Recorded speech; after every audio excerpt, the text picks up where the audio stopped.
Mailing, banking, phone operator, parcels. La Poste goes forward. We develop your trust.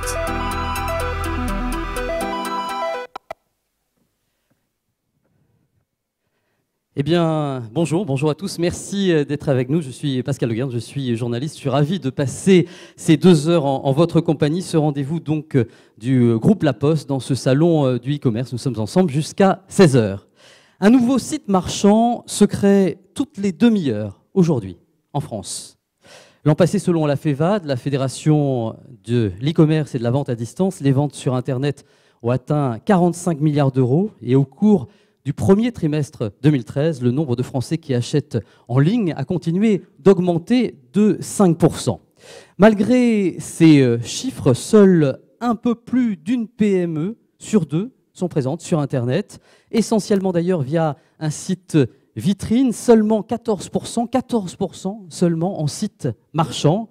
Le e-commerce a transformé aujourd'hui la manière de consommer, de vendre. C'est un vrai moteur de performance pour bon nombre d'entreprises. Alors si les grandes entreprises ont évidemment déjà toutes un site d'e-commerce, pour les TPE, PME françaises, soit finalement 98% des entreprises françaises, se lancer sur Internet réclame évidemment un certain nombre de compétences. Comment gérer votre site d'e-commerce? Comment le créer peut-être d'abord? Comment le gérer ensuite? Comment gérer sa relation client, comment gérer votre relation bancaire également pour les paiements, comment optimiser votre logistique, comment faire livrer vos produits de façon optimale. Eh bien, une entreprise peut répondre à toutes ces questions. Elle dispose en effet d'un savoir-faire sur l'ensemble de la chaîne de valeur finalement du e-commerce. C'est le groupe La Poste donc, et ses différentes filiales. Alors, nous recevrons tout à l'heure un certain nombre d'intervenants. Luc Balleroy, directeur général d'Opinionway, il nous présentera les résultats de l'édition 2013 du baromètre des petites entreprises françaises et du e-commerce. C'est la 4e année consécutive que ce baromètre est produit conjointement par le groupe La Poste et son partenaire Price Minister avec le support de l'Institut de sondage et d'études marketing, donc Opinionway. Et puis nous recevrons ensuite, successivement, 3 patrons du groupe La Poste, Jacques Azoulay, directeur général adjoint du Courrier, Christian Embry, directeur général délégué Europe de la holding Colis, Géopost, ainsi que Bernard Roy, qui est directeur de la stratégie de la Banque Postale. Ils vous expliqueront chacun successivement dans leur domaine quelles sont les réponses concrètes au quotidien qu'ils peuvent vous apporter dans ce domaine du e-commerce. Notez qu'à la fin de chaque intervention, une courte période de questions-réponses vous permettra de poser toutes les questions, de leur poser toutes les questions que vous souhaitez. Mais pour comprendre mieux ce rôle du groupe La Poste dans le développement de l'économie numérique aujourd'hui, je vous propose d'accueillir Nathalie Andrieux, présidente de Mediapost Communication et directrice générale adjointe en charge du numérique au sein du groupe La Poste. On peut l'applaudir.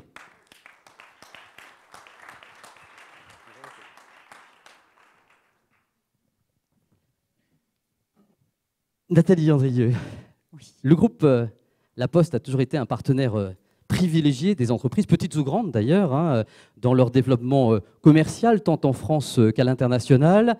Vous ne vous occupez pas que du courrier et du colis, comme on le voit beaucoup, mais depuis quelques années, avec le développement du e-commerce, vous êtes adapté pour proposer aux commerçants des offres qui répondent à ce nouveau canal de vente, le e-commerce. C'est donc naturellement que vous avez investi, comme on dit aujourd'hui, l'écosystème numérique en France à travers plusieurs chantiers. C'est bien cela, hein? Absolument. Donc d'abord, merci. Je suis ravie de vous accueillir à cette conférence, surtout que quasiment dans le même temps, il y a une conférence sur Google. Donc je suis ravie de voir qu'on a dans la salle que des visionnaires et vous avez préféré la conférence Google, à la conférence La Poste à la conférence Google. Moi je me trompe. Donc un excellent choix pour l'avenir. Alors oui, vous l'avez dit, La Poste, ça fait longtemps qu'on est le partenaire des commerçants naturels, hein, que ce soit les missives qui sont l'ancêtre du courrier, que ce soit les mandats qui sont l'ancêtre de la banque, que ce soit les biens qui sont l'ancêtre du colis. Alors tout ce commerce-là, c'était déjà au temps de Louis XI. Depuis, on a évolué. On ne le fait plus de la même façon, heureusement, et Internet est encore quelque chose qui fait évoluer encore plus vite, avec une dynamique encore plus rapide, la façon dont on fait le commerce. Internet, peut-être quand même en 2 mots pour dire à quel point c'est une véritable révolution et qu'on emploie ce terme avec conviction. Révolution parce que c'est un enjeu sociétal qui touche à la fois les sphères privées, les sphères personnelles, les sphères publiques. Relationnel aussi. C'était mon 3e point, je vous remercie. Enjeu économique d'abord, parce que ça touche tous les acteurs et ça touche aussi tous les modèles économiques de l'ensemble des acteurs, et relationnel, puisque ça touche toutes les relations, la façon dont une marque communique avec ses clients, la façon dont un commerçant communique avec ses clients. La deuxième conviction, c'est qu'on n'est qu'au début de cette transformation du numérique. Et en France, à peu près 20% des gens ne sont pas connectés. On pourrait se dire 80% sont connectés. Dans le monde, c'est le contraire. On a à peu près 30% des personnes qui sont connectées 30%. Et donc 70% des habitants du monde qui ne sont pas connectés. Donc c'est l'Inde, c'est la Chine, c'est l'Afrique, c'est-à-dire des pays qui demain compteront dans le paysage. Et donc on a l'habitude de dire que finalement, aujourd'hui, par rapport à Internet, on n'est pas encore tout à fait un papillon. On n'est plus tout à fait non plus une larve, on est plutôt une chrysalide et on est juste au début de cette transformation. Alors, le commerce et le e-commerce là-dedans. Pour moi, le commerce, c'est du e-commerce et le e-commerce, c'est du commerce. Et aujourd'hui, de plus en plus, et j'ai envie de dire, commerçants, e-commerçants, même combat. Alors La Poste, son rôle, c'est vraiment d'accompagner les e-commerçants tout au long de la chaîne de valeur et on le verra, que ce soit du marketing et du e-marketing. Et donc, Mediapost Communication est l'acteur pour le compte de La Poste du e-marketing et c'est Jack Azoulay qui nous fera le plaisir d'en parler. C'est toute la gestion des données et là aussi, qu'on soit e-commerçant ou commerçant, le capital donné, comment on gère son capital donné, ça reste la valeur clé de tout bon commerce. Ce sont bien sûr les moyens de paiement avec toutes les solutions de paiement en ligne. Et là, c'est Bernard Roy qui nous les présentera. La e-logistique avec le groupe Viapost, et là c'est encore Jack Azoulay parce qu'il a beaucoup de casquettes, vous verrez, qui nous le présentera. Et enfin, c'est la livraison. La livraison, j'ai envie de dire où vous voulez, que ce soit chez vous, que ce soit en bureau de poste ou que ce soit en point relais. Et là, nous avons l'expert mondial de la livraison avec Christian Emery. Voilà. Alors tous ces métiers sont juste finalement la transposition de nos compétences historiques, mais aussi que pour aller sur Internet, il y a des compétences nouvelles qui sont au-delà de ces métiers. Ces compétences nouvelles, c'est la création des sites, c'est le développement, la délégation complète, y compris jusqu'à la e-logistique. Alors évidemment, avec la connaissance client au centre et qui va jusqu'à la livraison tout au long du parcours. L'engagement de La Poste pour vous accompagner, c'est un engagement qui est très fort, c'est de pouvoir vous offrir le meilleur de chaque maillon de la chaîne et le meilleur de l'intégration globale, et ce, quelle que soit la taille des entreprises. Vous l'avez cité tout à l'heure, seuls 14% des entreprises sont aujourd'hui en situation de vente en ligne.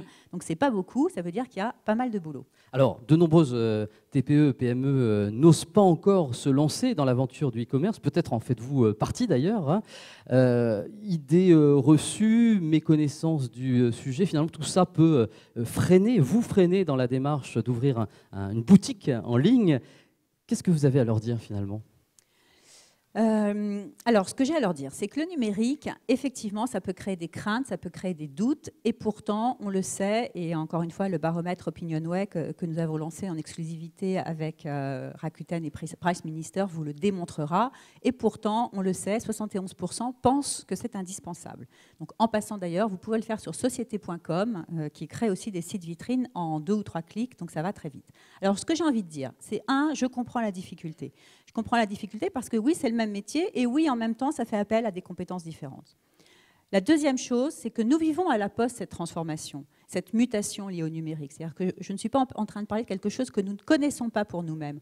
On le connaît pour nos clients, on le connaît pour chacun de nos métiers. Et je crois qu'une des façons de répondre à cette interrogation, c'est vraiment de comprendre l'ADN de son entreprise, de repenser profondément ses fondamentaux. Ce n'est pas si facile qu'on le pense. Et puis, d'utiliser au mieux, autour de ses propres fondamentaux, les avantages du point de contact physique et les avantages du point de contact numérique. Le physique, c'est la proximité, c'est le prêt, c'est la réassurance, c'est la confiance. Le numérique, c'est l'ubiquité, c'est partout, tout le temps, c'est connecté multi-device aujourd'hui. C'est le proche, parce qu'il faut se sentir proche d'un site pour en avoir confiance. C'est l'instantanéité.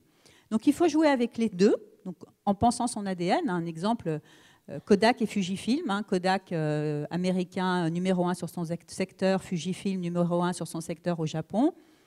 Fujifilm s'est dit, moi mon ADN c'est la chimie. Et donc à partir de là, a développé toute une marque de cosmétiques, a développé toute une marque autour du healthcare. Et donc aujourd'hui, la photo ne représente plus que 22% de ses revenus, là où pour Kodak, vous connaissez tous l'histoire, il suffit de taper Kodak sur Google justement, et on a toute la façon de le raconter. Nous, la Poste, notre ADN, c'est la confiance, la proximité, la simplicité. Et pour ça, on a 3 réseaux. Un réseau physique, les bureaux de poste, les points de contact. Un réseau mobile, les facteurs, 80 000 facteurs, qui en plus seront tous connectés demain grâce au projet Factéo. Et un réseau numérique, c'est l'ensemble de nos sites marchands. C'est pour ça qu'en étant un acteur de la confiance qui se veut particulièrement innovant et qui a la possibilité, avec ces 3 réseaux, d'être à la fois proche et près, nous avons créé avec les chambres de commerce et d'industrie et avec les chambres des métiers et de l'artisanat un programme de formation pour accompagner les TPE et les PME dans leur apprentissage et donc dans l'usage des services numériques et donc du e-commerce. C'est vraiment pour ça qu'on développe l'ensemble de la chaîne de valeur pour être vraiment au top.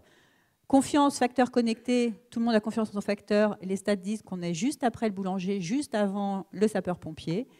La proximité, le proche et le près, je l'ai dit, on est vraiment au travers de nos points de contact et de l'affectio socionatis qu'on a avec les personnes, on est proche. Et la simplicité, parce que qui n'a jamais dit simple comme une lettre à la poste. Donc aujourd'hui, si j'ai bien compris tout ce que vous avez dit, il n'y a plus le commerce physique d'un côté, le commerce électronique séparé de l'autre. Émergence de canaux digitaux avec le mobile, la tablette. Les marques, évidemment, doivent adopter leur stratégie. En quoi la Poste peut favoriser ce commerce omnicanal, puisque finalement, aujourd'hui, il n'y a plus de frontières, on le voit bien. Absolument. Vraiment, je crois qu'il y a beaucoup de frontières qui sont tombées avec Internet. Beaucoup. Si on prend les médias, qui est un domaine que je connais bien, avant, on parlait du mass média, c'est-à-dire on parle à un grand nombre de personnes et c'est que descendants. Et puis de l'autre côté, il y avait, donc ça c'était le média, le vrai, le pur, le beau, et puis le noble. Et puis de l'autre côté, il y avait le hors média, le marketing direct, quand on était en train de toucher les gens directement. C'était un peu moins beau. En anglais, c'est pire. On dit above the line et below the line. Donc, c'est vraiment... voilà. Aujourd'hui, Internet, c'est les deux. C'est à la fois un média de masse et c'est à la fois un média extrêmement ciblé. D'ailleurs, comme le courrier. Le courrier, vous êtes capable de toucher, que ce soit avec l'imprimé publicitaire, la France entière en moins d'une semaine. Nos facteurs passent devant toutes les boîtes aux lettres. Et puis, et donc, on est à la fois un média de masse et à la fois un média ciblé parce que je suis capable, Pascal, de vous envoyer un courrier à vous-même absolument personnalisé. Donc, moi, j'ai une conviction, c'est que Internet ne tuera pas le courrier. Internet ne tuera pas le papier. On est vraiment dans quelque chose qui est convergent, qui est complémentaire, qui est comme il n'y a pas 2 mondes. Et avant, on disait qu'il fallait aller sur Internet, il fallait se connecter comme si on allait sur une planète nouvelle. Aujourd'hui, on est en permanence connecté. On reçoit des pushs en permanence. Les emails arrivent sans qu'on ait besoin d'aller se connecter pour les recevoir. Donc, il n'y a pas 2 mondes. Ça, c'était avant. Ça, avec le Web 2.0, avec l'interactivité qu'on a créée, il n'y a plus qu'un seul monde. De la même façon, il n'y a plus qu'un seul commerce. Je l'ai déjà dit, il n'y a pas un commerce physique et un commerce électronique. Et comme il y a de toute façon un seul client qui est à la fois physique, qui est sensible à tous les médias pour peu qu'il soit ciblé et qu'il s'adresse à lui.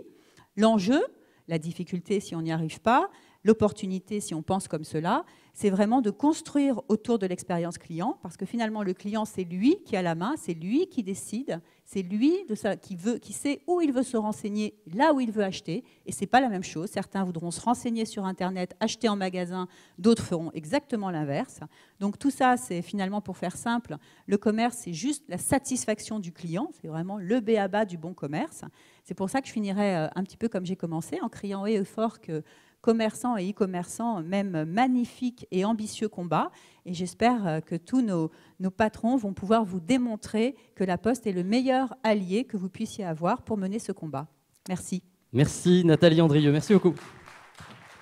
Et je vous propose de rester avec nous et vous intervenez quand vous le voulez durant ces 2 heures pour compléter ce qui aura pu être dit.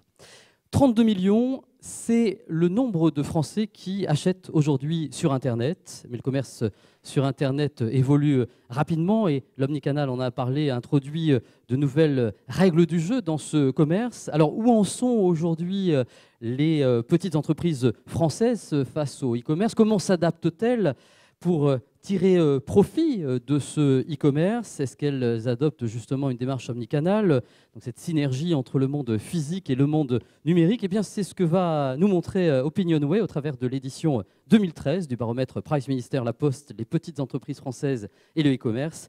On va donc accueillir Luc Balleroy d'Opinionway, l'Institut de sondage et d'études marketing qui a accompagné le groupe La Poste et Price Minister dans ce baromètre. On l'applaudit pour l'encourager. Merci. Bonjour, merci.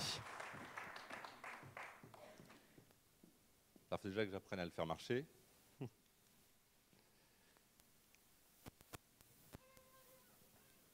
pas gagné.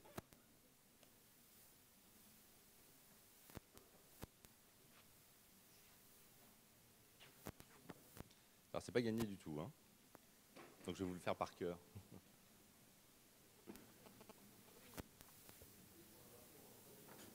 Allez, ce que je fais.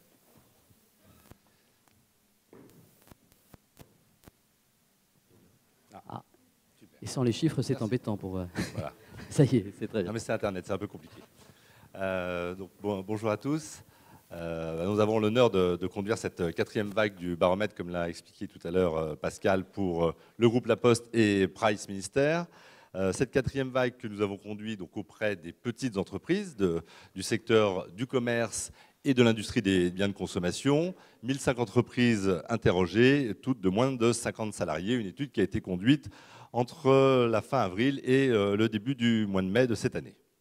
Alors, qu'est-ce que je vais vous dire sur les résultats de ces baromètres et de cette vague? En quelques mots, c'est que sur cette population, c'est-à-dire les entreprises de moins de 50 salariés du secteur du commerce et de l'industrie des biens de consommation, le web et le e-commerce entrent en pleine phase effectivement d'expansion et de professionnalisation et apparaît comme un véritable relais de croissance. Alors, quels sont les signes de cette posture que nous adoptons? C'est d'abord des preuves tangibles. Je crois que tout à l'heure, à la fois Pascal et Nathalie l'ont cité, il y a des convictions fortes sur la nécessité d'être présent sur le web. Aujourd'hui, 71% des entreprises interrogées nous disent qu'il est indispensable effectivement d'avoir une vitrine sur Internet. Il est aussi pour 51% de ces entreprises, alors ça paraît 51%, on a tendance à dire mais tout le monde devrait penser qu'il faut être sur Internet, 51% effectivement c'est quand même une large majorité, enfin une majorité en tout cas d'entreprises qui pensent qu'il est indispensable et d'avoir un site marchand et de vendre sur Internet. Des bénéfices qui sont reconnus et qui viennent là aussi en termes de conviction montrer la dynamique qui est à l'œuvre, des bénéfices qui sont reconnus au site marchand. Pour 83% des entreprises interrogées, un site marchand permet de toucher de nouveaux clients, modernise l'image de l'entreprise et 2 chiffres en croissance. Sur un site marchand, c'est rentable et ça permet d'augmenter mes ventes, plus 7 points, plus 6 points pour ces items. Les sites marchands, c'est une chose, mais des bénéfices aussi reconnus sur les places de marché où la barrière à l'entrée, les difficultés que l'on va évoquer sont plus faibles. Pour 67% des entreprises interrogées, vendre sur une plage de marché permet de toucher de nouveaux clients. Et pour d'ailleurs une part non négligeable d'entre eux, 43%, c'est le deuxième chiffre qui est ici encadré, une place de marché, c'est la meilleure solution pour vendre sur Internet avec un taux de progression de plus 7 points par rapport à la dernière vague, celle conduite l'année dernière.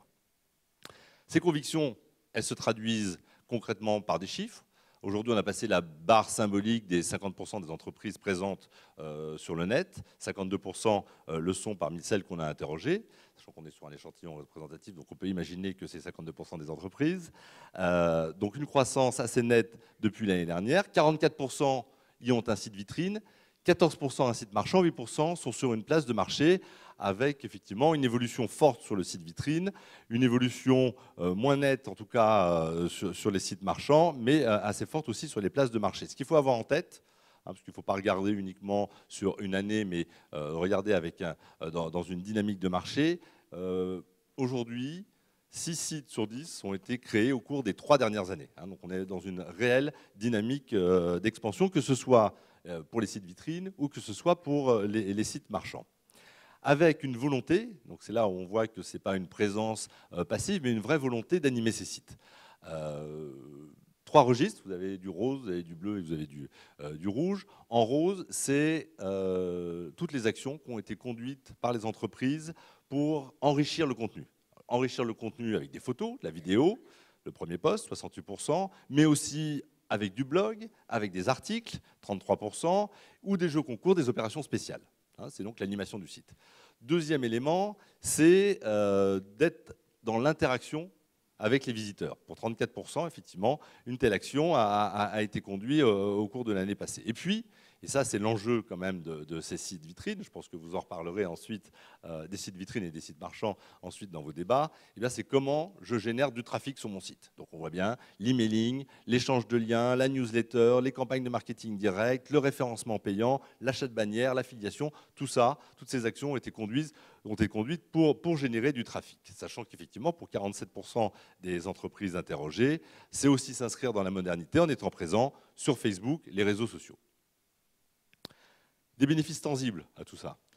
43% des entreprises aujourd'hui présentes en vente sur Internet ont réalisé plus de 10% de leur chiffre d'affaires par ce biais, et pour 26% d'entre elles, elles ont permis de faire des ventes à l'étranger. Alors, une expansion, certes, on le voit, qui est tangible, mais qui ne se fait pas sans difficulté. C'est d'ailleurs ce qu'évoquait Nathalie Andrieux au début. Les difficultés perçues. D'abord le coût. Le coût de mise en place, le coût d'animation, le coût de maintenance au cours de l'année. Et d'ailleurs, ce qui est intéressant, c'est que sur cet enjeu du coût, ceux qui ne sont pas encore passés ont une vision un peu plus dramatique que ceux qui sont passés sur Internet. On le voit notamment sur Animé. 52% pensent que ça va coûter cher de l'animer tout au long de l'année. Pour ceux qui ont un site, qui sont déjà équipés d'un site, ce n'est que 40%. De la même manière, la maintenance, 47% de citations sur ceux qui n'ont pas de site, 33% pour ceux qui l'ont. Mais au-delà des problèmes de coût, il y a des vrais problèmes d'organisation et de compétences. J'ai personne pour m'en occuper, 24%, voilà, c'est pour ça que je ne dispose pas d'un site marchand. Ça a augmenté de 7 points par rapport à l'année dernière. Nous ne savons pas comment gérer les commandes et les expédier, plus 14%. En revanche, on le voit bien, ce n'est pas utile pour mon activité, un chiffre totalement en baisse, qui a perdu 39 points par rapport à l'année dernière. Alors, les compétences requises, elles sont grosso modo de 3 ordres. Et ce n'est pas parce qu'on fait cette étude pour Presse Ministère et le groupe La Poste que ça ressort, mais la première, qui revient d'ailleurs à plusieurs reprises, c'est la logistique. Ce qui va être compliqué, aussi bien d'ailleurs pour ceux qui aujourd'hui sont sur Internet en site marchand que ceux qui ne le sont pas, ça va être la complexité de la gestion des clients, le SAV, les retours. Ça va être la complexité de la gestion des commandes et de l'expédition. Ça va être la complexité de la gestion des stocks. Donc des problèmes logistiques qui apparaissent comme des freins au développement, ou en tout cas le fait soit d'y aller, soit de se développer sur l'e-commerce. Deuxième frein exprimé, qui n'est pas des moindres, et on l'a vu au travers de toutes les actions qu'ils conduisent, c'est la difficulté d'être visible. Comment je fais pour être visible et attirer du monde sur mon site? Et puis le troisième, c'est la complexité des solutions informatiques pour lesquelles aujourd'hui, sur les sites vitrines, la tendance est plutôt à internaliser, et sur les sites marchands, c'est une double tendance, soit internaliser, soit à faire appel à des vrais spécialistes, mais en tout cas de laisser tomber le recours à des solutions un peu hybrides en passant par une connaissance ou un proche. Sur ces enjeux logistiques, ceux qui sont aujourd'hui sur des sites marchands utilisent de manière assez majoritaire les solutions du groupe La Poste, pour 52% Colissimo, pour 38% Chronopost, et pour une part plus marginale d'autres solutions comme la livraison express ou les points relais. On voit bien que quand même effectivement la quête de la simplicité d'un acteur que je connais, qui est proche de chez moi, est quand même celle aujourd'hui qui est plébiscitée. Alors, en dépit de ces difficultés que je viens d'exprimer, qui ne sont pas à négliger, dans effectivement l'évolution des sites marchands, on voit qu'il y a une vraie dynamique à l'œuvre, puisqu'on posait la question aux entreprises interrogées sur ce qu'elles comptent faire, en tout cas au cours de l'année qui va venir. Eh bien, on voit que sur les sites vitrines, on va avoir une croissance de 23%, sur les sites marchands, une croissance de 80% attendue, et sur les places de marché, une croissance de 62%. Donc on voit bien qu'on est là dans une réelle dynamique d'équipement, une réelle dynamique qui s'appuie notamment sur un moteur qui est les revenus que je compte générer. Pensez-vous que cette année, vos revenus liés à vos activités Internet vont augmenter, rester stables, diminuer? On est bien dans une logique d'augmentation pour 44% des entreprises interrogées qui sont sur les sites marchands ou sur les places de marché. Est-ce que j'envisage de recruter? Oui, c'est un signe tangible et qui illustre bien cette volonté d'y aller de manière plus forte. 11% compte recruter sur l'aspect spécifique des ventes sur Internet, avec un nouvel enjeu. C'était évoqué tout à l'heure par Pascal. C'est la mobilité. La mobilité, et quand on dit la mobilité, c'est être présent sur le mobile et vendre avec le mobile. Selon vous, pour une entreprise comme la vôtre, est-ce utile, plutôt utile, pas du tout utile que votre entreprise soit géolocalisable? 55%, croissance de 14 points. D'avoir un site optimisé avec accès sur le smartphone, 36% en croissance de 8 points. D'avoir une application smartphone dédiée, plus 8 points par rapport à l'année dernière. Je pense qu'effectivement, c'est là la nouvelle frontière. C'est ce que vous disiez sur la présence d'Internet partout dans notre vie, et notamment par l'arrivée du mobile. C'est l'enjeu tel qu'il est repéré par les petites entreprises. Et compte tenu des difficultés qu'elles ont aujourd'hui, d'ailleurs, sur les sites classiques, on voit bien que là, elles auront un véritable besoin d'accompagnement. Donc, à travers de tout ça, voilà, ce que nous disons, c'est qu'on est dans une vraie dynamique de développement et que ça apparaît en période de crise comme un vrai relais de croissance pour ces petites entreprises du commerce et de l'industrie, des biens de consommation. Merci à vous, Luc Balleroy. E-commerce, donc moteur de performance, vous l'avez dit, des entreprises. Une aubaine qui n'est pas encore généralisée, puisque une part non négligeable des PME n'ont pas encore franchi ce pas vers le e-commerce. On l'a vu avec Nathalie Andrieux tout à l'heure, vous nous avez dit que le groupe La Poste a toujours accompagné dans les entreprises, dans leur développement commercial. On va voir maintenant comment concrètement La Poste vous accompagne, vous, entrepreneurs, dans l'e-commerce. On va en parler tout de suite avec Jack Azoulay, le directeur général adjoint du courrier du groupe La Poste. Merci de l'accueillir.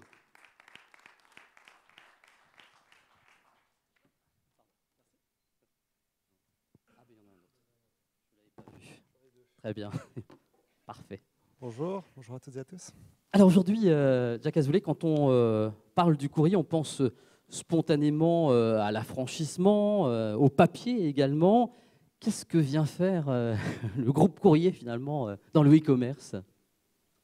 Alors si vous me posez cette question, Pascal, c'est que vous avez encore l'image du courrier comme étant oui, d'abord un transporteur de petits bouts de papier d'un bout à l'autre de la France. Et vous avez raison, c'est aussi une partie importante de notre activité. On en est fiers de cette activité-là. Mais quand on y réfléchit bien, la poste et le courrier, ce n'est pas que ça. Et notre métier premier, c'est en fait de mettre en contact, de mettre en relation des expéditeurs et des destinataires. C'est finalement de créer ce lien et cette proximité entre les Français. Et c'est ce qu'on a fait historiquement avec les vendeurs à distance, les VADistes, ces grands vendeurs par correspondance, qui étaient un peu les ancêtres, les premiers e-commerçants finalement, qu'on a accompagnés avec nos services marketing, nos services logistiques depuis très longtemps. On est vraiment un partenaire clé pour eux. Et c'est cette création de liens, cette suppression, cette extension du champ de la proximité finalement, que l'on va essayer de transposer sur Internet, sur le monde d'Internet. Ce qu'on a vu dans les premières interventions, celle de Nathalie, et puis ce baromètre Opinionway, c'est qu'on est en train de vivre une véritable révolution du commerce qui vraiment frappe tous les commerçants. Il n'y a pas un secteur d'activité qui, si ce n'est déjà le cas, va être affecté par cette révolution. Notre idée, c'est d'étendre ce champ de la proximité à ce nouveau périmètre. On le fait comment? On le fait en ayant des nouvelles cordes à notre arc, avec des développements de savoir-faire en interne, et puis des acquisitions ces dernières années, pour accompagner tous les commerçants et les e-commerçants tout au long de la chaîne, depuis la création, l'hébergement de sites Internet, c'est ce qu'on appelle la box e-commerce et mix commerce, en passant par la gestion de bases de données, la préparation, l'envoi de commandes, et puis la gestion des retours et la livraison, bien sûr, ça c'est notre métier historique. Vous venez de parler de box commerce et mix commerce, c'est bien cela? Peut-être nous dire un petit mot sur ce que c'est concrètement, précisément. Oui, la box e-commerce et mix commerce, c'est en fait le premier maillon de cette chaîne dont je vous parlais à l'instant. C'est ce premier maillon qui est de permettre à tout commerçant de devenir très facilement e-commerçant. Ce qu'on vient de voir dans le baromètre, oui, c'est qu'il y a beaucoup de freins qui sont pour certains psychologiques, mais pour certains réels. Technique, oui, bien sûr. Technique, c'est compliqué, ça peut paraître coûteux, il faut avoir des compétences. En tout cas, c'est perçu comme ça aujourd'hui. Nous, ce qu'on a voulu faire, si je dois le résumer en 2 mots, c'est simplicité, accessibilité. Donc, c'est-à-dire, je me connecte et en quelques clics, Vous n'avez pas besoin d'avoir la moindre compétence informatique en système d'information. Si vous pouvez même être pour des commerçants de toute taille, même des tout petits, nous avons des offres qui vous permettent, en mode SaaS, c'est-à-dire on n'a rien à installer chez vous, on peut faire ça complètement à distance, de vous créer un site internet et puis, en fonction de votre degré de maturité, de ce dont vous avez besoin, faire du shooting de produits, les mettre en ligne et même paramétrer, tout ça est possible. Oui. Paramétrer des promotions, voilà, et vous accompagner dans ce qu'on appelle le e-marketing.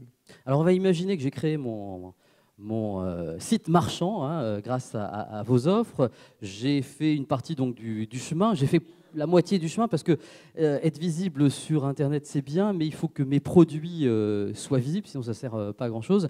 Quand j'étais seulement commerçant physique, entre guillemets, j'appréciais vos offres de marketing direct en boîte aux lettres. Maintenant que je suis sur Internet, comment est-ce que je fais exactement?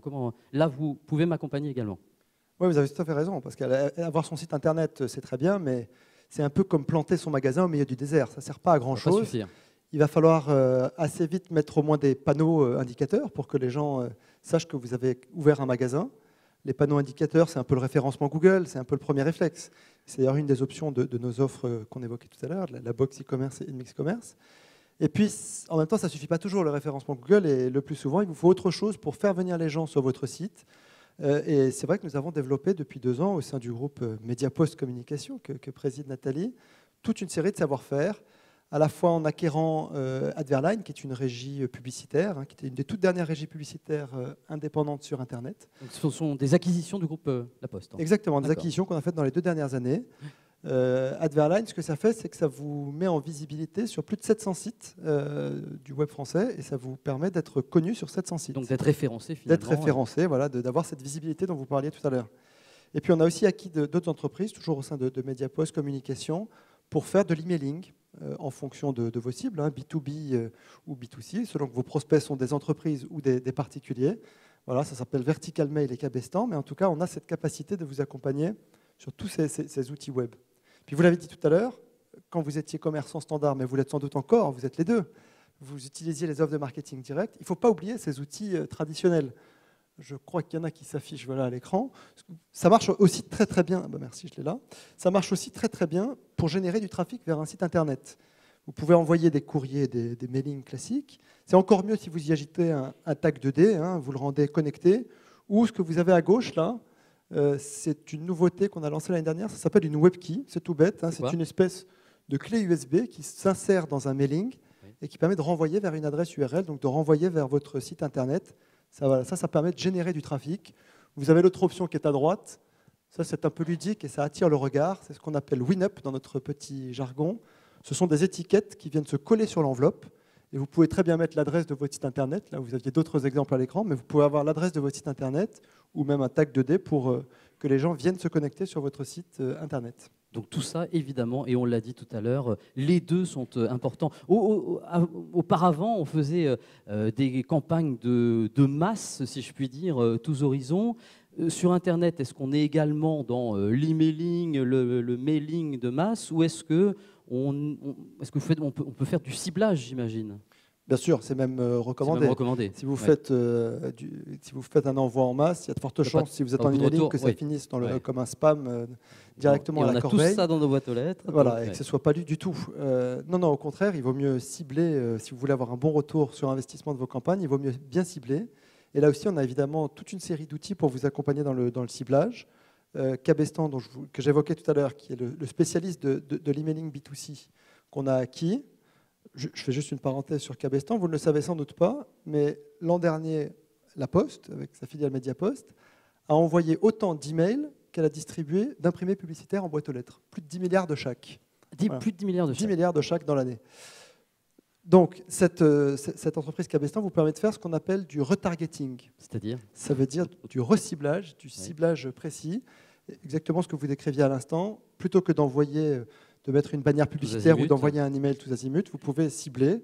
Et nous avons toute une série de savoir-faire au sein du groupe, aussi avec Mediaprism, avec une base de données extrêmement riche. Nous avons des données comportementales sur 36 millions de foyers français, sur la base de leur consommation réelle. Et à partir de ça, on est capable, en fonction de vos besoins, de vos attentes, de cibler très précisément. Vous voulez des familles avec 2 enfants vivant en zone périurbaine, et bien voilà, on est capable de vous donner l'adresse mail ou le téléphone de cette cible-là.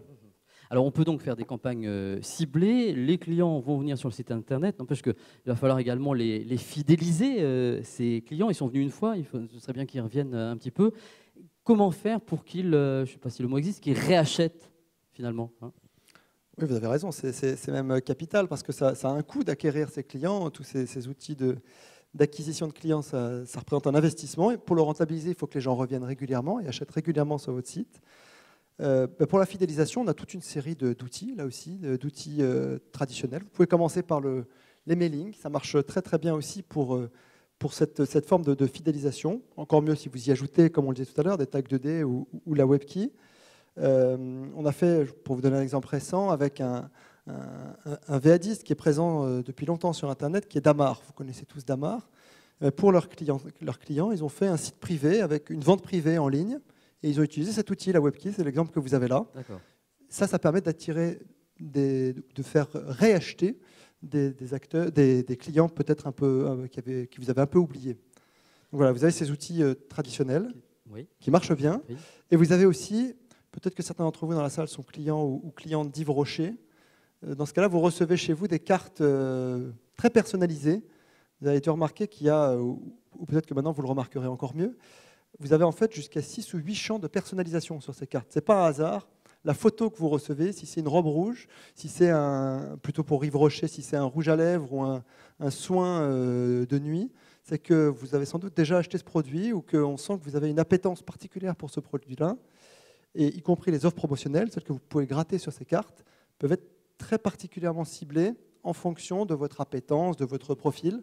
Voilà, et donc ces cartes personnalisées, elles sont réalisées par une filiale du groupe La Poste, qui s'appelle Bretagne Routage, et qui est la seule en France à avoir ce savoir-faire-là, de coupler à la fois la personnalisation et ces encarts de grattage. Ce sont des cartes très particulières avec une très grande efficacité pour fidéliser les clients. Alors j'ai bien écouté tout ce que vous m'avez dit, ça y est, mes ventes explosent sur Internet, c'est tout le bien qu'on peut vous souhaiter, mais je n'arrive plus à faire face aux commandes qui arrivent en masse. J'ai peur de ne pas pouvoir satisfaire mes clients, j'ai pas assez de temps d'abord pour préparer mes commandes, mes envois, mes retours, services après-vente, etc., etc. Est-ce qu'il existe des aides, là aussi, que vous pouvez me proposer, moi, e-commerçant ? Alors ça tombe bien, je vais vous répondre oui. Je m'en doutais. Heureusement, c'est un peu le dernier maillon de cette chaîne que j'évoquais tout à l'heure. On a développé ce savoir-faire de la e-logistique. On l'a vu dans l'étude OpinionWay, c'est un des freins principaux. C'est normal, ça fait peur. Vous avez dit vos ventes ont explosé. Vous feriez même peut-être mieux de ne pas attendre que les ventes explosent. Il faut anticiper. On attend il faut anticiper sur Internet. Partez du principe que vous allez réussir. Et ça peut aller très vite. Ça peut aller très très vite, exactement. Et peut-être une spécificité d'Internet par rapport au commerce traditionnel, c'est que vous avez rarement une deuxième chance sur Internet. Si vous avez raté une vente, si vous avez été en rupture de stock à un moment donné, je vais aller sur un autre site. Vous allez sur un autre site et il y a peu de chances que vous reveniez. Donc vous ne pouvez pas vous louper et vous avez tout intérêt à assez tôt, si vous sentez que ça va marcher, externaliser votre logistique. C'est effectivement un savoir-faire qu'on a développé depuis maintenant 2 ans, en changeant d'échelle depuis 2 ans, puisqu'on a acquis l'année dernière 2 très belles entreprises, Orium et Morin Logistique, ce qui fait de nous, du groupe La Poste, via sa filiale de Viapost, le leader en France de ces services de e-logistique. Donc là, on peut vraiment accompagner les toute une palette finalement pour accompagner. Oui. Exactement, quelle que soit leur taille, pour faire de la gestion de stock. Vous pouvez complètement externaliser votre gestion de stock, on gère tout pour vous. Les commandes arrivent directement chez nous, dans cette filiale de La Poste. On prépare les commandes, on les envoie, on fait la livraison. Ça, Christian en parlera mieux que moi, c'est notre savoir-faire historique. Et puis, ce qui est souvent oublié, mais une des vraies difficultés, on l'a vu aussi dans le baromètre, c'est de savoir gérer les retours. Très compliqué. Vous avez, sur le textile, par exemple, forcément, il y en a un certain nombre. Oui, des taux de retour de 20% parfois sur le textile. Et si vous avez un t-shirt, une paire de chaussures qui vous reviennent et qu'il faut les remettre individuellement dans votre stock, ça peut prendre beaucoup de temps. Et bien ça, on peut aussi le gérer pour vous. Si on vous gère votre stock, aller-retour, on vous fait tout avec une offre qui peut être très simple, là aussi. Clé en main pour ceux qui commencent tout juste sur Internet. C'est ce qu'on appelle l'offre First dans notre langage à nous. Et puis, si vous êtes déjà un peu plus avancé, on a une offre qui s'appelle Advance, où là, on peut vous ajouter des options sur mesure. Par exemple, un centre de relations clients pour faire le SAV. Et par exemple, vous voyez, on est présent sur ce slide dans plusieurs pays d'Europe. On a vraiment une dimension européenne. Et on peut vous proposer, c'est tout nouveau, c'est en avant-première pour ce salon. Je vous invite à aller voir les stands de Orium et Morin en sortant de la salle. On a une offre dont on est très fier de retour pan-européen. Je vous parlais des retours comme étant un des freins, une des vraies difficultés en termes de logistique e-commerce. Et bien nous, on est capable maintenant, et je crois qu'on est les seuls sur le marché à vous proposer ça, de gérer vos retours, y compris ceux qui viennent d'autres pays d'Europe. Eh bien, vous avez toutes les solutions à m'apporter, moi, e-commerçant. Je vous ai promis une phase de questions-réponses. Vous avez peut-être des questions à poser à Jack Azoulay sur tout ce qui vient d'être dit. Je vais descendre dans la salle, vous passer le micro si vous le souhaitez. N'hésitez pas à intervenir pour lever le voile sur un des points que vous avez abordés. Qui souhaite poser une première question? On a quelqu'un avec le micro également. Voilà, je serai là pour... Alors je vais en poser une, peut-être pour amorcer. Il y a quelqu'un qui a une question. Oui, je vous en prie, monsieur. Juste monsieur ici.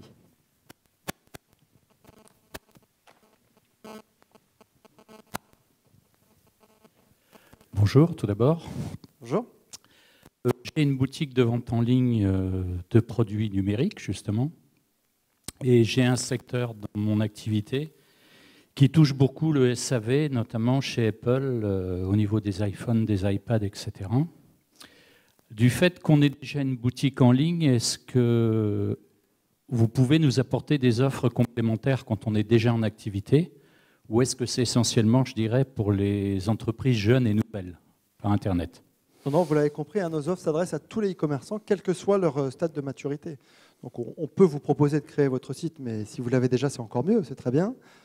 Après, tout dépend de ce que sont vos besoins. J'ai compris que c'était une entreprise de service, donc il n'y a pas d'aspect de logistique. Je dirais mon besoin aujourd'hui, il est du fait que j'ai démarré maintenant l'activité sur le service après-vente Apple, parce que j'ai un ancien technicien de chez Apple avec moi. C'est quelque chose qu'on commence à développer de plus en plus, et c'est justement par rapport à la logistique, envoi-réception, où maintenant le volume commençant à augmenter, parce que là, je prends le cas, depuis lundi, on a déjà pris 15 appareils entre iPhone et iPad pour les changements de vitres, par exemple. Voilà, donc c'est un exemple concret que je donne. D'accord, donc votre besoin, c'est un besoin logistique, pour le coup, de gestion de ces flux aller et retour. Aller-retour, tout à fait. Vous avez de la chance, vous avez là au premier rang dans la salle des personnes qui vont pouvoir vous répondre tout de suite. Le groupe Viapost dont je vous parlais à la fin, nos e-logisticiens, ils sont juste là. Ils vont pouvoir vous parler de toutes nos offres et vous dire comment on peut vous accompagner sur ce besoin-là. Vous voulez nous en dire 2 mots? Une petite minute. Bonjour monsieur, oui, Stéphane Saintis, Viapost. On peut effectivement tout à fait vous accompagner sur ce genre de besoin sans aucun problème. Il faut juste bien définir ensemble d'où est-ce que viennent les produits que vous ramenez dans votre entreprise pour assurer ce SAV, qu'est-ce que vous avez à réexpédier, quel niveau de sécurité vous voulez, quel type derrière de transport vous allez souhaiter pour qu'on vous mette en connexion avec les services du groupe qui vont pouvoir assurer une livraison express, une livraison sur rendez-vous, etc., etc. Donc aucun souci, oui, on se voit juste après. On échange nos cartes sans aucun problème. Avec plaisir. Voilà, le contact est fait. Profitez-en, c'est aussi l'objectif de cette journée. D'autres questions? Je vous en pose une petite. Vous nous avez présenté plein de choses très intéressantes, mais concrètement, tant pis, je finis ma question et puis on vous passe la parole après. Mais concrètement, je fais comment? C'est-à-dire que je vais au bureau de poste, j'appelle qui, je fais quoi? Enfin, où je vais trouver tout ça? Ou sur le site internet de la Poste, tout simplement Oui, c'est ça. Exactement. Alors, si vous allez au bureau de poste, sauf si vous tombez sur un guichetier particulièrement zélé et bien formé, il risque d'être un peu court pour répondre à vos questions assez vite. Ce que je vous conseille plutôt, tout de suite, puisque vous êtes sur place, c'est d'aller sur les stands. On en a 4 sur ce salon, dont 2 de logistique qu'on vient de citer. Donc, c'est une première réponse. Et ensuite, en rentrant chez vous, si vous avez d'autres questions, 2 solutions. Le 3634, un numéro unique sur lequel, là, vous avez des vrais experts qui vont être capables de répondre à toutes vos questions. 3634. 3634. Et puis, le site internet, laposte.fr/e-commerçant, sans la CDI, bien sûr, e-commerçant, si vous préférez. D'accord. Au pluriel ou au singulier? Singulier. Les 2 marcheront peut-être. Singulier. Très bien. Autre question? Vous le disiez, oui, au fond de la salle. Je vous en prie, madame, mademoiselle. Oui, bonjour. Monsieur, pardon. Excusez-moi, vous étiez dans le noir. Non, mais on va y arriver. Petite question au sujet de la solution de retour européenne. Première chose, est-ce qu'elle est déjà commercialisée? Et moi, c'est un sujet qui m'intéresse parce qu'on est sur une activité européenne et on voit bien que la difficulté, c'est d'avoir finalement une seule shipping label à communiquer aux clients. Et est-ce que c'est cette solution qui a été mise en place? Allô? Oui, je vous en prie. Alors, la solution pan-européenne de retour telle qu'on l'a présentée, telle que Jacques Azoulay vous en parlait tout à l'heure, elle existe déjà, elle existe pour un client sur l'Italie. Donc, elle a été testée, on est en train de la mettre en production. Et alors, je sais pas, j'ai pas repéré qui avait posé la question. D'accord. Et là aussi, ce que je vous invite à faire, c'est qu'on se voit juste après la conférence pour regarder quels sont vos besoins précis, vers quel pays vous expédiez, vers quel pays vous avez éventuellement des retours à effectuer. Et on aura très certainement une solution à vous proposer. On est en construction sur cette offre, donc elle fonctionne déjà, elle est très efficace. Comme le disait Jacques, non seulement il y a le retour en stock qui est important, mais il y a également la rapidité, c'est-à-dire qu'on peut, et c'est le cas en Italie, avec un stock avancé, déjà réceptionner les produits avant qu'ils ne reviennent dans notre propre stock en France, et donc déjà vous donner, dans le pays d'où reviennent ces produits, une première estimation, faire un premier point sur l'état du colis, l'état du produit auquel il est revenu, de façon à ce que vous puissiez, vous, déjà, soit lancer une réexpédition de nouveaux produits, soit lancer une indemnisation, par exemple, du client, si vous souhaitez l'indemniser, ou procéder à son remboursement, puisque c'est peut-être une offre que vous avez. Tout ça existe, tout ça fonctionne, donc pas sur tous les pays d'Europe aujourd'hui, mais déjà de façon très concrète, donc on peut se voir juste après. Merci pour cette intervention. Le rendez-vous est pris. Merci à vous également, Jacques Azoulay. On peut vous applaudir bien fort. Merci beaucoup. Alors ça y est, nous avons lancé notre activité e-commerçante grâce à la Poste. Il va falloir briller maintenant également dans la livraison de ces produits. Important pour moi que la livraison se passe bien, évidemment. Important aussi pour mes clients, puisque finalement, c'est leur satisfaction qui fera que ce seront des clients fidèles. Merci d'accueillir Christian Emery, le directeur général délégué en charge de l'Europe de Géopost Holding, des activités colis du groupe La Poste. Merci. Alors, en quelques mots, vous me dites bonjour. Vous me dites si je dis des bêtises. Géopost regroupe les activités colis rapides et express du groupe La Poste. Ce sont 680 millions de colis transportés par an, c'est ça. Une couverture logistique internationale avec plus de 40 pays en Europe et plus de 230 pays dans le monde. Je n'ai pas dit de bêtises? Vous avez tout bon. Très bien. Ça démarre bien. Ça démarre bien. Est-ce que vous pouvez nous rappeler peut-être quels sont les services, les différents services de livraison qui sont proposés par le groupe? Alors, juste pour clarifier les choses, il y a deux pôles colis à La Poste, au groupe La Poste. Il y a d'un côté Colis Poste, avec sa marque Colissimo, qui est une division de la maison mère de La Poste, et puis Géopost, qui regroupe l'ensemble des filiales en France et en Europe. Donc d'un côté 260 millions avec Colis Poste, et de l'autre côté autour de 700 millions en France et en Europe. Alors, on a deux pôles de livraison. Il y a le pôle domicile, bien évidemment, c'est notre métier de base, et puis, bien entendu, le pôle au point relais qui prend de plus en plus de croissance. Pardon, sur la France, 3 produits, le 48 heures avec Colissimo, l'enseigne de Colis Poste, le 24-48 heures avec une filiale française Exapac, et la deuxième, qui est encore plus connue, c'est Chronopost, avec une livraison express. Donc présent en France et présent en Europe, on y reviendra. Donc ça fait beaucoup de choix finalement pour les internautes. Vous développez de nombreuses innovations pour garder de l'avance dans la livraison à domicile. Hein. Oui, alors on a pris le virage du B2C à Géopost. Je mets Colis Poste de côté, c'est son ADN, c'est bien entendu de livrer du B2C, puisque 95% des colis de Colis Poste sont livrés en B2C. À Géopost en Europe, on a pris un virage dans les années 2007-2008, où on a fait un focus sur le B2C. Il y avait quelques filiales comme Chronopost qui avaient des gènes aussi un peu de B2C, mais les principales filiales en Allemagne et en Angleterre avaient plutôt des gènes B2B. Donc on a pris ce virage et depuis 3 ans, on lance notamment en termes de la livraison ce qu'on appelle un produit qu'on appelle Predict dans notre jargon. C'est donc qu'on prévient les destinataires et on modifie en fonction des demandes des destinataires la livraison. Donc au UK, on avance depuis 3 ans dans ce domaine et on va l'étendre progressivement sur toute l'Europe et bien entendu avec Chronopost dès le début de l'année 2014. Un mot également peut-être sur la livraison en point relais qui s'est imposée comme une alternative pratique, une alternative économique également au domicile. Ça, est-ce que ça a évolué, ça va évoluer aussi? Le point relais, je suis très à l'aise pour en parler, puisqu'il y a en gros 8-10 ans, quand je dirigeais Colipost, je n'y croyais pas. C'est vrai? Je n'y croyais pas en France. Je n'y croyais pas beaucoup.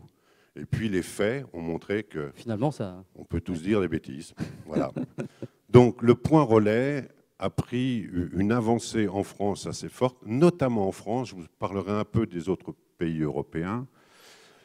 Le groupe La Poste a acheté il y a 3-4 ans une pépite qui s'appelle Pick-up Service. C'est des ingénieurs, c'est des entrepreneurs, et leur boulot, c'est de recruter des commerçants, de gérer les commerçants, de les suivre en termes de qualité de service, ce qu'on appelle les points relais commerçants, gérés par notre filiale Pick-up Service.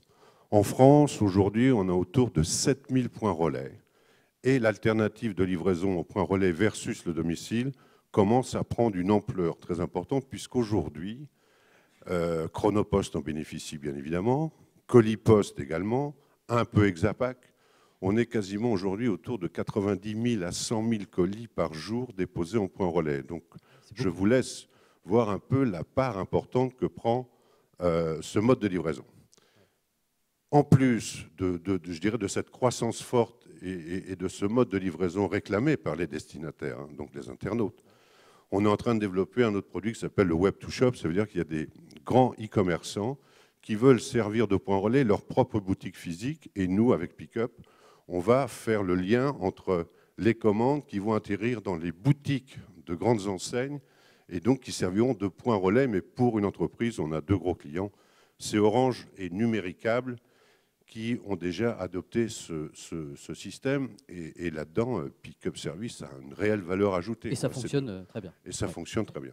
Ça fonctionne très bien. Ça, c'est en France. Au niveau européen, est-ce que ça se... Alors, on a lancé, c'est toujours pareil, les innovations ou les grandes décisions de projets européens sont toujours après coup avec un peu de retard. Il y a 1 an et demi, on a pris une décision au Géopost, c'est de faire, grâce à l'appui au savoir-faire de Pick-up Service, un vrai réseau de points relais pan-européens interconnectés. Fin d'année, on aura l'Allemagne. 5 à 6 000 points relais au début, on verra par la suite, seront en place, recrutés, toujours à la sauce Pick-up Service, puisqu'on déplace notre savoir-faire dans nos propres filiales en Europe. Le Benelux, on aura autour de 1000 à 1500 points relais, plus 7000 en France. Donc vous voyez, c'était 5-12, 12 et 2, 14. On sera en début d'année autour de 14 000 points relais sur les 3 pays. L'Angleterre viendra plus tard, l'Espagne plus tard. Mais ça veut dire qu'on va avoir un réseau interconnecté où on pourra échanger les colis d'un pays à l'autre en points relais. Et sur ce sujet-là, Géopost, donc le groupe La Poste, on est de loin en avance par rapport à nos concurrents directs sur cette partie du point relais. Il y a un chiffre que je voudrais reprendre qu'on a vu dans l'enquête. 26% des sites e-commerce réalisent des ventes à l'international cette fois. Les e-commerçants, est-ce qu'ils peuvent compter sur le groupe La Poste pour livrer leurs colis à l'export, en Europe évidemment aussi, mais à l'international? Alors, sur l'export, l'export il est soit européen, soit international, le grand inter, comme on dit dans notre jargon. Alors, la partie Colipost, bien entendu, division de la maison mère, s'appuie sur les postes locales, domestiques, que ce soit en Europe ou hors Europe, il n'y a pas de souci. En ce moment, Colipost a lancé un produit avec la poste belge, Bipost, avec des points relais, les bureaux de poste servant de points relais, etc. Donc il y a des vrais sujets concrets qui se mettent en route. Donc il y a un export traditionnel de la part de Colipost sur l'ensemble des postes locales, en Europe et hors Europe. Et pour ce qui concerne Géopost, nous avons nos propres filiales en Europe, hein, puisque aujourd'hui, vous l'avez rappelé, on fait un peu plus de 700 millions de colis en Europe, en base domestique à 90%, mais 10%, ça veut dire presque 70 millions de colis sont intra-européens, donc qui s'échangent du Portugal à la Pologne, de l'Angleterre à l'Espagne. Donc, nous, au niveau européen, on a un vrai savoir-faire, on a un réseau routier européen qui est le meilleur réseau routier en Europe, devant celui de TNT, devant celui de DHL. Et en termes de part de marché, aujourd'hui, le réseau européen de Géopost est le numéro 2 en Europe. Donc le groupe La Poste, en 10 ans, est parti, je dirais, d'un patchwork de filiales non connectées, non cohérentes en termes de produits, de services. Aujourd'hui, on est l'acteur numéro 2 en Europe, juste derrière DHL. Donc ce qui est quand même un bon travail de fait depuis 10-12 ans, quoi. Christian Emery, il y a des chefs d'entreprise dans la salle. Est-ce qu'il y a un conseil ou une recommandation ou des recommandations que vous pouvez leur donner concernant la livraison de leurs colis, des colis aux internautes? Bon, je ne me permettrai pas de donner de conseils à des entrepreneurs. Je me contente de livrer des colis et de les livrer dans les délais et si possible sans avoir été ouvert, ce qui est déjà pas mal. Non, je pense qu'aujourd'hui, pour les e-commerçants, l'offre de la livraison fait partie intégrante de leur stratégie. Ce n'est pas qu'une histoire de logistique, c'est évident que c'est intégré dans leur stratégie puisque c'est vraiment partie de leur offre et ils s'en servent pour optimiser leur logistique et s'adapter. Et nous, derrière, notre boulot, c'est vraiment d'assurer cette prestation et ce service qui fait partie de leur offre directe. Donc on est vraiment derrière eux, quoi.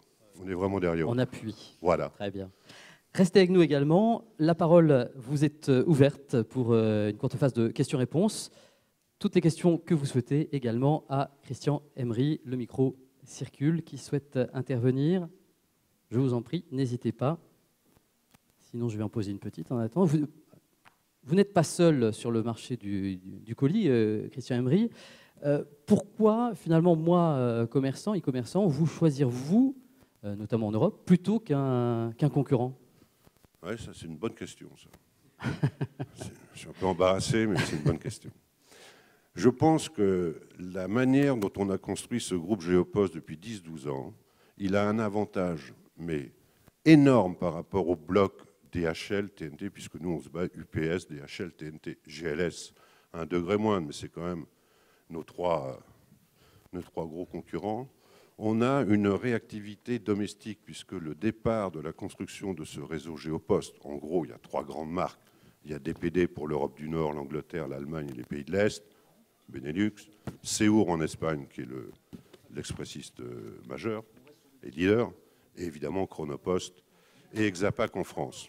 On a une réactivité, puisqu'on a un ADN domestique, on a un ADN local. Et après, on a juste une discipline intra-européenne à mettre en route. Mais la réactivité et le business se fait, notamment à la livraison, bien évidemment. Et donc, on a une réactivité. Et je le vois bien, hein, je côtoie les collègues concurrents, oui. Collègues concurrents, oui. Concurrents, collègues. Et on a cette souplesse, cette réactivité qui fait qu'on a et on a une avance fondamentale en innovation sur la prédiction, la fenêtre de tir de livraison, où là, on a une réelle avance. Bien. Oui, monsieur, tout au fond de la salle. Un micro va vous être distribué, s'il vous plaît. Hop. Eh bien, le monsieur du micro, il vient de partir. Alors, attendez. Si vous voulez, est-ce qu'on peut vous donner un micro? Voilà. Je vous en prie. Oui, bonjour. Petite question. Quand le groupe... tout au fond, près de la dame qui est debout. Voilà, merci monsieur. Quand le groupe Géopost est parti dans la direction du relais, oui, et principalement sur la France, qu'est-ce qui vous a décidé à partir vers des commerçants nouveaux plutôt que peut-être d'utiliser les bureaux de poste? Je crois qu'il y en a 13 000 en France, donc c'est une énorme densité, et peut-être faire venir des clients en plus chez vous? Sur la décision de prendre des commerçants hors bureau de poste, pour faire simple, on a une notion de base dans le point relais, c'est l'amplitude d'ouverture. Et l'amplitude d'ouverture, c'est bien évidemment le samedi dans son intégralité, voire le dimanche dans certains commerces. Et puis, il faut lire une certaine réactivité, une certaine souplesse dans une gestion très précise, parce que le métier du point relais, c'est un métier, quoi. Et voilà, je veux dire, on a des bureaux de poste qui sont points relais de pick-up service, hein, qui font partie intégrante du réseau de points relais. Et en termes de couverture, bien évidemment, on a des zones où on a besoin d'un peu plus de points relais commerçants. Mais la grande différence, c'est que nous, on a vraiment un besoin d'amplitude horaire quasiment, je dirais, 7 jours sur 7. Alors, on a rarement du 7-7, mais on a plutôt du 6,5 sur 7. Et donc ça fait la différence. Donc voilà une des explications majeures sur ce sujet. Merci. Autre question? Eh bien, oui. Allez, monsieur, une question. Juste au centre. Je vous en prie. Oui, oui, c'est bon, ça marche. Antoine Bordier, Pitech Plus. Une petite question peut-être un peu plus stratégique, excusez-moi de la poser. Vous avez cédé Taxi Colis. Pour quelle raison? Et parce que c'était quand même vieille histoire. L'innovation, non? Taxi Colis, non? Vous parlez d'innovation. Déjà vieille histoire. Ça fait de mémoire 2007, fin 2007, donc ça fait en gros 6 ans. Taxi Colis est quand même, c'est quand même une niche, je veux dire, par rapport au gros panzer du colis ou du métier du colis, de transporteur du colis. Taxi Colis était quand même une niche assez particulière, assez fragile en termes d'activité et de durabilité de l'activité et de la rentabilité solide. Et ça faisait pas vraiment partie de notre core business, quoi. Donc, on préfère être plutôt bon, et ça, c'est les clients qui font la différence, puisqu'ils nous choisissent, voire très solide dans notre métier qu'on connaît bien, où on fait des innovations solides, que d'être un peu dispersé sur toute une série de niches un peu rattachées au colis, c'est vrai, mais c'est de l'urgence pure. Donc, on n'est pas dans les mêmes métiers, on n'est pas dans les mêmes segments de clientèle. Donc, je crois que la décision qui a été prise dans le deuxième semestre 2007, je pense, a été la bonne. Merci Christian Emery, on peut vous applaudir bien fort. Merci beaucoup. Merci.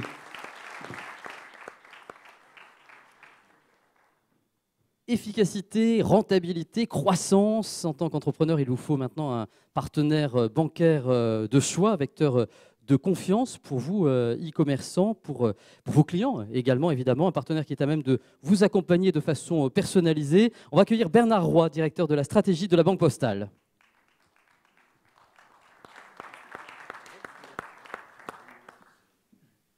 Alors, on parle de commerce électronique aujourd'hui, mais la Banque Postale, elle n'est pas née d'hier, hein, ni d'aujourd'hui. Elle existe depuis bien longtemps, non? Oui, bonsoir à tous. Bonsoir Pascal. Oui, alors la Banque Postale, on est une banque un peu particulière puisqu'on est une très vieille banque et on est une très jeune banque. Alors, on est une très vieille banque. Je regardais dans mes grimoires, nos premières activités bancaires datent de 1881 parce que la Poste était le réseau de collecte des caisses d'épargne, de la Caisse nationale d'épargne, des premiers livrets d'épargne en France. Et à ce titre, la Poste a contribué à la libération de la femme. Je ne sais pas si vous savez, non. Mais les livrets d'épargne étaient les premiers livrets qui pouvaient être ouverts par des femmes sans l'autorisation de leur mari. Voilà, c'est une autre époque, bien sûr, ça fait sourire aujourd'hui, puisque les temps ont bien changé, mais nous y avons contribué et nous en sommes très fiers. Alors nous sommes une banque jeune aussi, puisque nous sommes une banque de plein exercice depuis le 1er janvier 2006. Nous sommes les donc c'est assez récent, de plein exercice 2006, donc 6-7 ans. Hein. Voilà, exactement. Nous avons eu notre agrément de banque au 1er janvier 2006. Qu'est-ce qui change fondamentalement entre les services financiers de la banque, de la Poste, pardon, et la Banque Postale? C'est la capacité de faire du crédit sans épargne préalable. Et c'est ce qui change complètement dans le métier bancaire, c'est effectivement la capacité de pouvoir octroyer des crédits, ce que toutes les banques font depuis la nuit des temps, en tout cas depuis qu'elles existent, et nous ne le faisons que depuis 7 ans. Et donc nous sommes une grande banque française de particuliers, même si nous sommes jeunes. Nous avons 10,6 millions de clients actifs, plus 12 millions de clients qui sont détenteurs de livret A et donc qui ne sont pas des clients actifs au sens bancaire, mais qui sont en relation avec la Banque Postale. Nous avons 17 000 points de contact. Hein, je rectifie le chiffre qui a été donné tout à l'heure. Nous avons le réseau de la Poste, nous avons la chance d'avoir le maillage de 17 000 points, dont 10 000 points qui sont des points en propre sur lesquels nous avons le droit de faire des activités bancaires. Vous n'êtes pas sans savoir peut-être que dans 7 000 points partenaires, nous n'avons pas le droit d'exercer l'ensemble des activités bancaires. C'est la raison pour laquelle la Banque Postale ne peut être présente, en tout cas au sens bancaire du terme, que dans 10 000 points. Et puis nous avons toute la panoplie des services bancaires. Nous faisons de l'assurance vie, de l'IARD, de la bourse, de la prévoyance, tout ce que vous pouvez imaginer. Nous sommes une banque totale et pleine. Ça, c'est sur le marché des particuliers. Sur le marché des entreprises, de quelle manière est-ce que vous êtes présent? Alors sur le marché des entreprises, effectivement, nous sommes moins présents. On est plutôt la banque de vos clients en réalité qu'une banque d'entreprise. On est beaucoup plus récent. Notre agrément pour faire du crédit aux entreprises, ce qui est vrai pour les particuliers est encore plus vrai pour les entreprises. Ça date de quand Ça date exactement de 2 ans, d'il y a 2 ans. Ah oui, donc c'est vraiment 5 septembre 2011, nous avions notre agrément crédit entreprise. Et aujourd'hui, ça veut dire combien d'entreprises Alors, nous avons 120 000 entreprises qui sont en relation avec nous, qui nous ont fait confiance. Parmi lesquels environ 250 très grandes entreprises, 30 000 commerçants à peu près. C'est un marché sur lequel nous sommes en plein développement, ça constitue un relais de croissance pour nous. Quelques chiffres peut-être sur les grands comptes, hein, puisque j'en avais pris au cas où vous me poseriez la question. Nous avons aujourd'hui plusieurs centaines de millions de prélèvements. Il faut savoir que pratiquement tous les grands facturiers sont clients de la Banque Postale, pour partie évidemment de leurs prélèvements. Nous n'avons pas le monopole des facturiers, mais nous traitons pratiquement tous les grands facturiers en prélèvement B2C. Nous faisons 9 milliards d'euros d'encaissement monétique, 3 milliards d'euros de crédits autorisés sur les grandes entreprises. Et nous réalisons 100% de la monétique SNCF et 100% de la monétique RATP. Quels sont les commerçants ou e-commerçants qui vous font confiance exactement ? Alors, on a un grand panel de commerçants, de e-commerçants, et en particulier des très grands. On couvre des secteurs variés. On peut citer quelques noms ? Oui. Casino, RATP, La Poste, évidemment. La Poste est un grand e-commerçant et nous sommes très fiers d'être sa banque. En plus de lui appartenir, nous sommes la banque de la Poste. On accompagne voyagesncf.com aussi. Ça aussi, c'est un sujet de fierté parce que c'est un client exigeant, c'est un des plus grands e-commerçants de France. Oui. Oui, et nous l'accompagnons, nous remportons très régulièrement les appels d'offres sur voyagesncf.com, ce qui prouve la qualité de notre offre.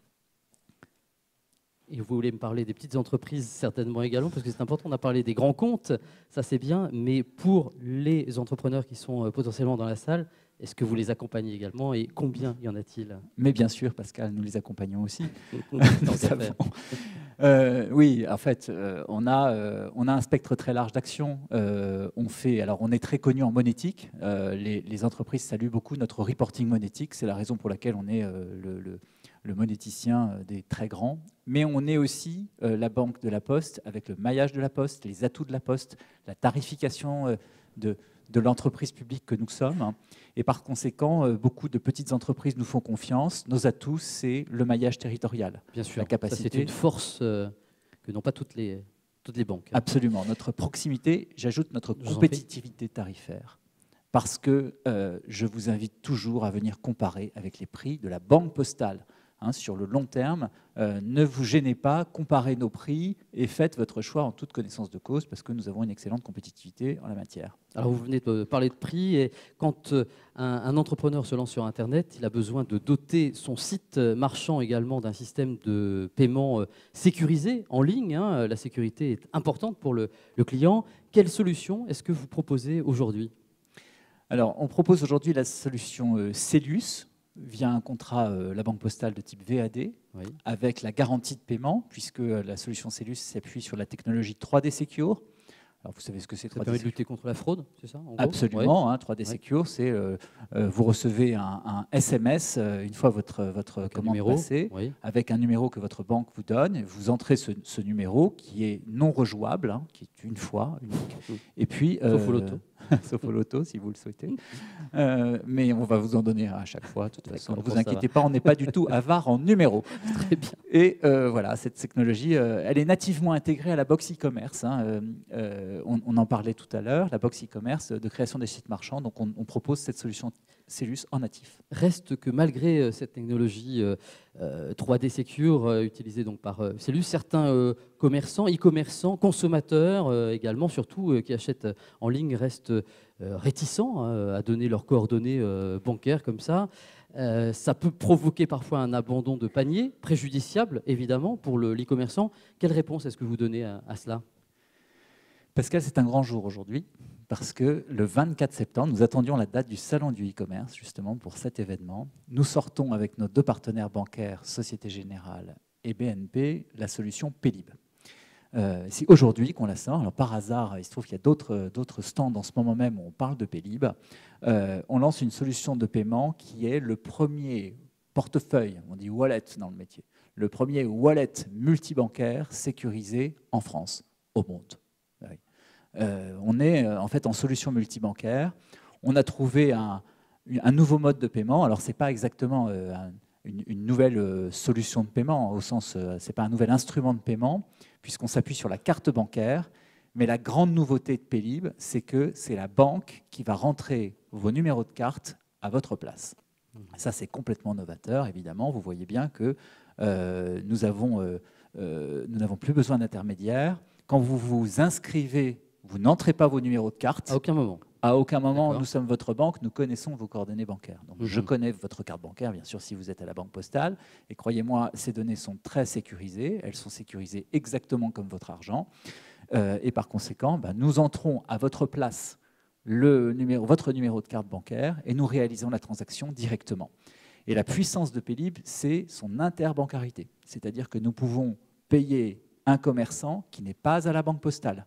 Nous pouvons payer un commerçant, par exemple, qui est inscrit en Paylib à la Société Générale ou à la BNP et qui peut ainsi recevoir votre paiement.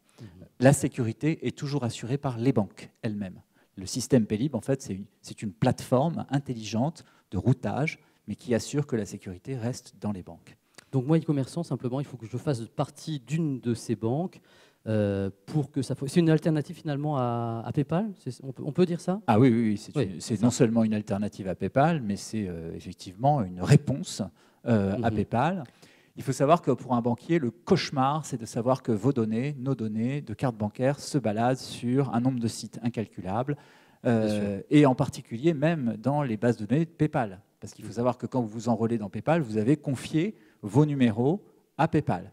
Où sont ces données? Comment est-ce qu'elles sont sécurisées? Comment est-ce que les sécurités de transaction sont assurées? Qu'est-ce qu'on va en faire plus tard? Moi, je pense qu'il est plus sécurisé d'avoir vos données dans votre banque plutôt que dans PayPal. Donc en 2 mots, simple et sécurisé. Absolument. Traditionnellement, si vous voulez, les clients choisissent dans ce type de paiement entre la simplicité et la sécurité. Et malheureusement, souvent, ils choisissent la simplicité. Parce que c'est plus facile, effectivement, le paiement en un clic, etc.